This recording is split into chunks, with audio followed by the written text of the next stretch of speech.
Sungguh-sungguh Allah sangat ridho ketika seorang hamba itu makan makan ketika sesuap nasi dia muji Allah, ketika minum seteguk nasi dia muji Allah. Itu kalau orang diridhoni Allah itu wali betul.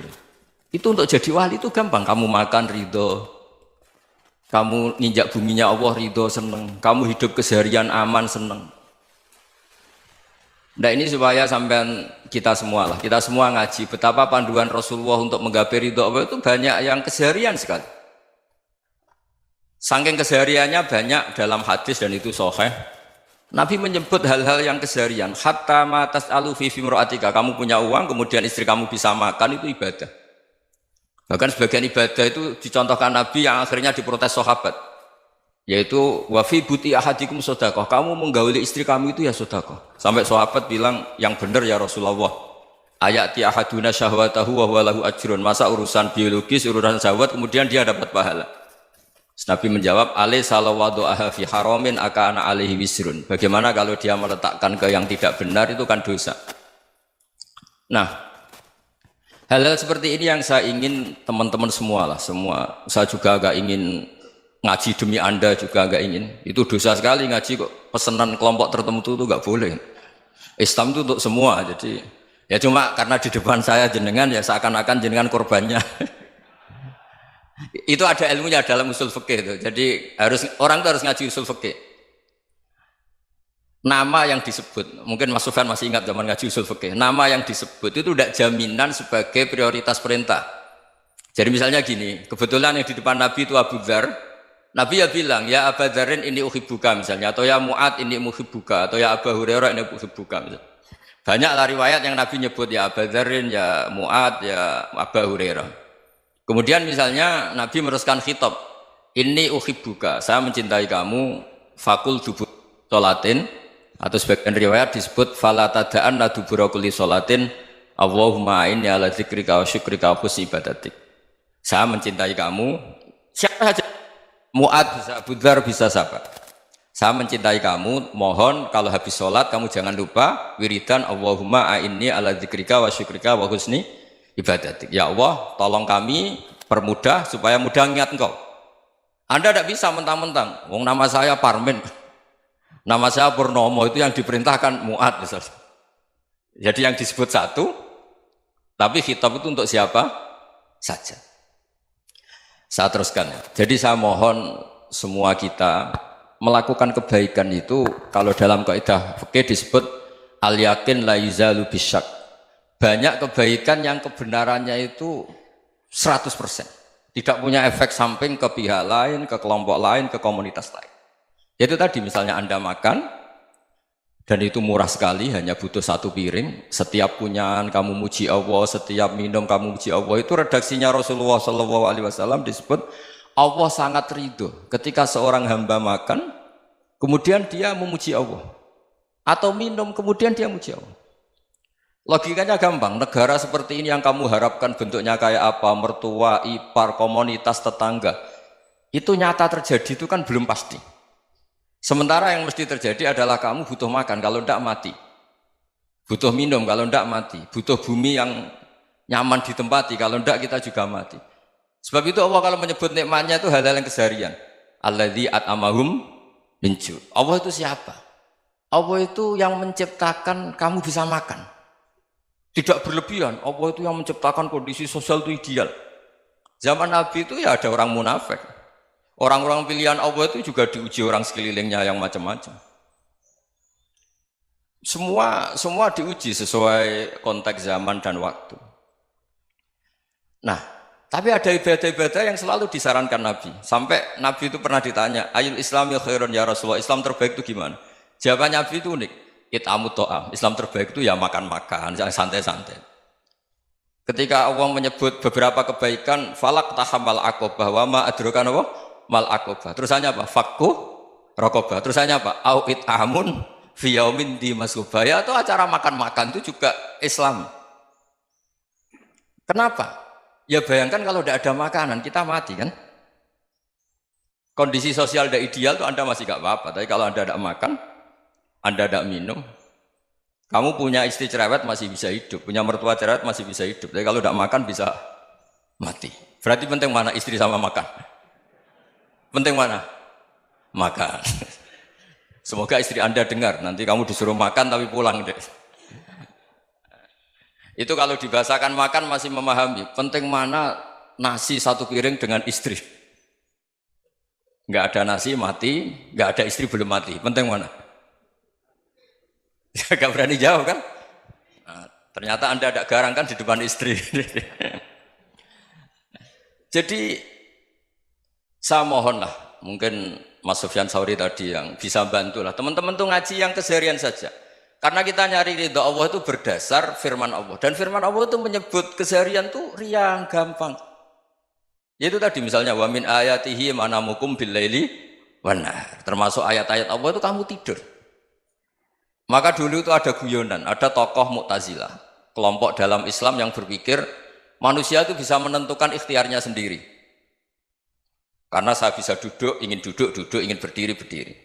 Karena kelompok ini nggak terima kalau semua kehendak Allah, nanti bagaimana kalau semua kehendak Allah kok ada hisab ya, ada sanksi.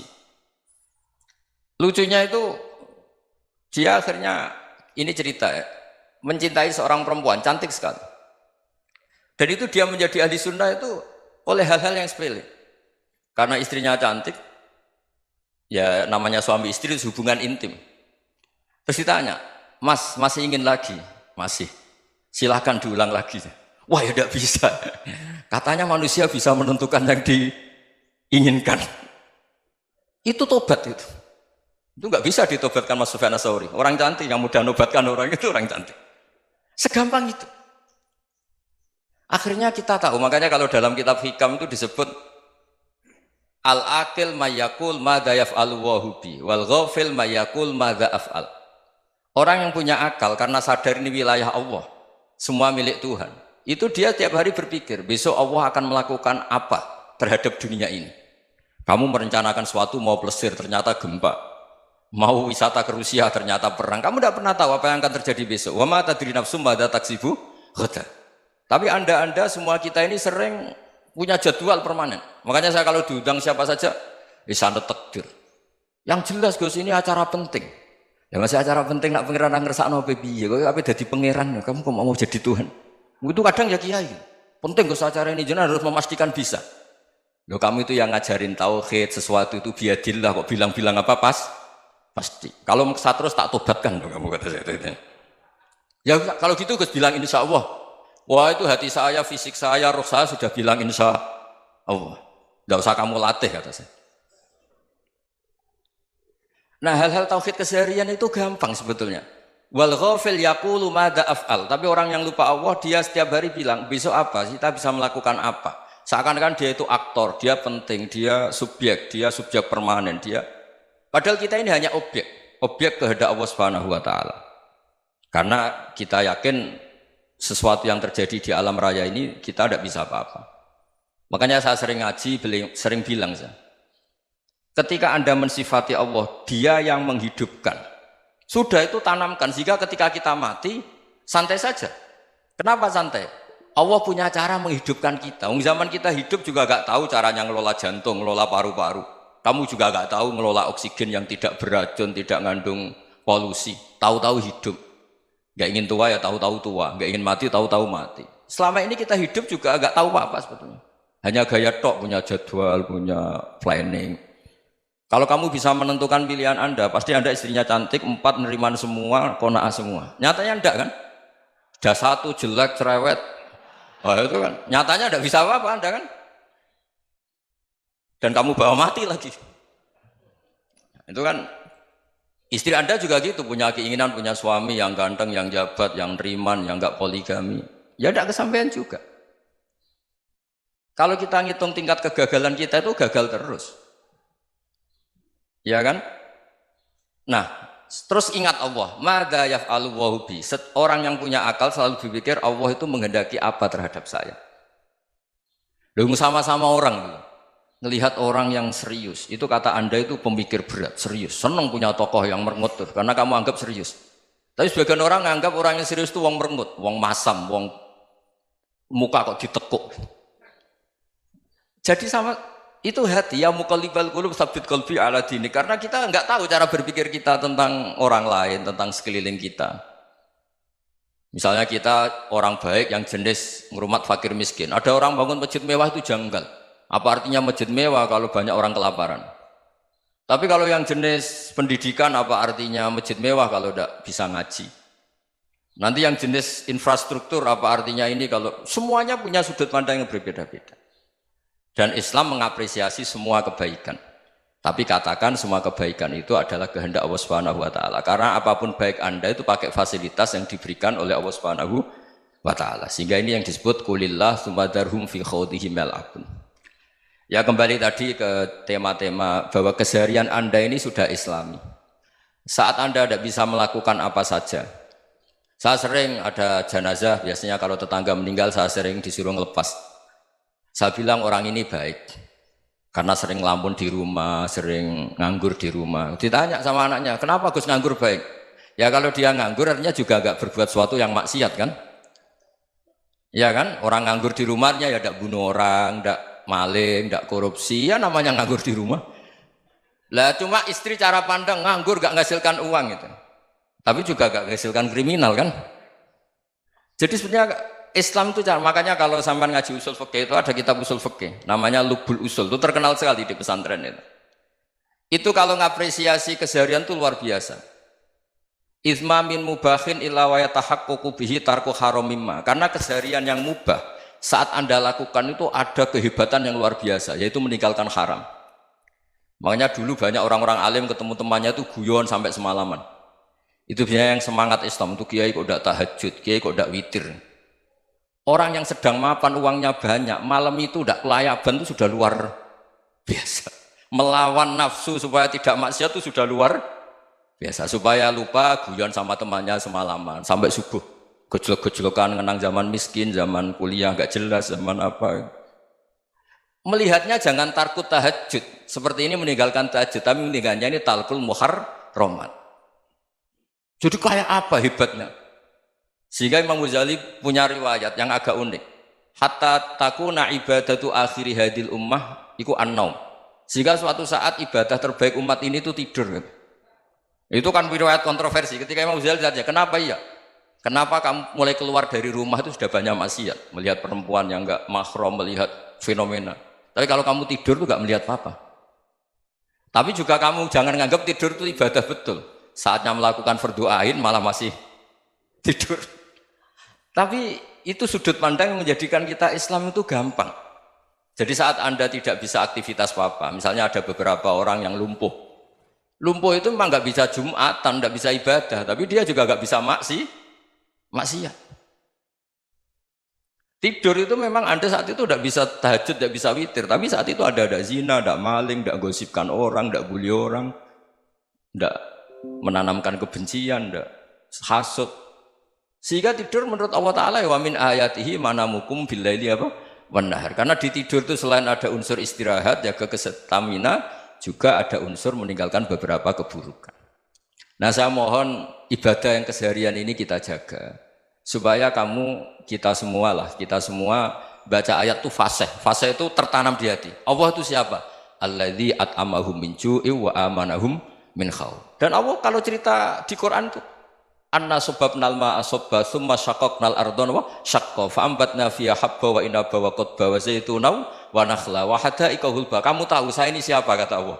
Saya ini adalah Tuhan yang menurunkan air, kemudian ada tanaman banyak. Habba wa inaba wa qadba, ada zaitun, ada tin, kalau orang Jawa mungkin ada tela, ada padi, ada mangga, ada pisang. Sudah. Wa inaba wa zaituna wa nakhla wa hadaika hulba, ada perkebunan yang lebat. Tujuannya apa? Mata Allahkum, silahkan kamu pakai, kamu nikmati. Tapi karena kadang kita ini punya ide-ide besar. Tadi untuk syukur saja nunggu punya istri riman, rumah baik, tetangga baik, komunitas baik, semuanya baik baru syukur. Lama-lama nanti ada di surga, syukurnya nunggu surga paling kelas A. Itu sudah ada yang menghuni Rasulullah, kamu nggak boleh di situ. Masa untuk syukur saja? Repotnya Masya Allah. Jadi mohonlah Quran yang kalau Anda hafalkan juz sama itu kan ada ayat-ayat yang kayak tadi. Ya, fal yang dzuril insanu ila ta'ami. Coba lihat. Apa yang kamu makan ya? Dari mana? Dan untuk mempertahankan hidup kamu keseharian. Jadi jangan kira ibadah itu harus membentuk komunitas yang versi Anda. Ibadah itu harus hal yang mulu-mulu. Kesehariannya Anda alami. Loh, ini saya tidak bikin-bikin. Saya ngaji bukan karena berdasar pesanan. Itu ayat yang saya bacakan betul ada ayatnya kan. Fal yang dzuril insanu ila tu'ami anna sababnal ma'a sabba thumma syaqqaqnal ardo syaqqa fa ambasna fiha habba wa inaba wa qadba wa zaituna wa nakhla wa hada'iqa ghulba. Terusannya apa? Mata'al lakum, silakan kamu nikmati. Mata itu silakan kamu nikmati. Ya kayak sampean dikasih hidangan ya makan. Ya sudah makan, habis makan ya minum, habis itu ngantuk ya tidur. Ya sudah normal-normal saja. Kayak apa indahnya Islam? Tapi Anda mencari Islam yang gimana lagi? Nah itu yang diajarkan guru-guru kita, diajarkan sanad kita sampai Wali Songo, sampai Rasulullah SAW. Bahwa pada akhirnya ada jihad, ada perang. Itu dulu memang perang, bukan membunuh, beda. Dulu kita dijajah Belanda ya perang, dan itu normal karena kita dijajah. Jadi ketika orang lain ingin baik sama kita, wa in ahadum minal musyrikin astajaruka ya fa'jirhu hatta yasma'a kalam Allah. Kalau mereka ingin baik ya kita baik. Makanya ada istilah musta'man, mu'ahad. Kalau mereka ingin damai, berdampingan dengan kemajmukan ya itu yang lebih baik. Karena memang Islam menghormati proses perdamaian. Wa in janahu lis-salmi ya fajnah lah. Kalau ingin damai ya kita harus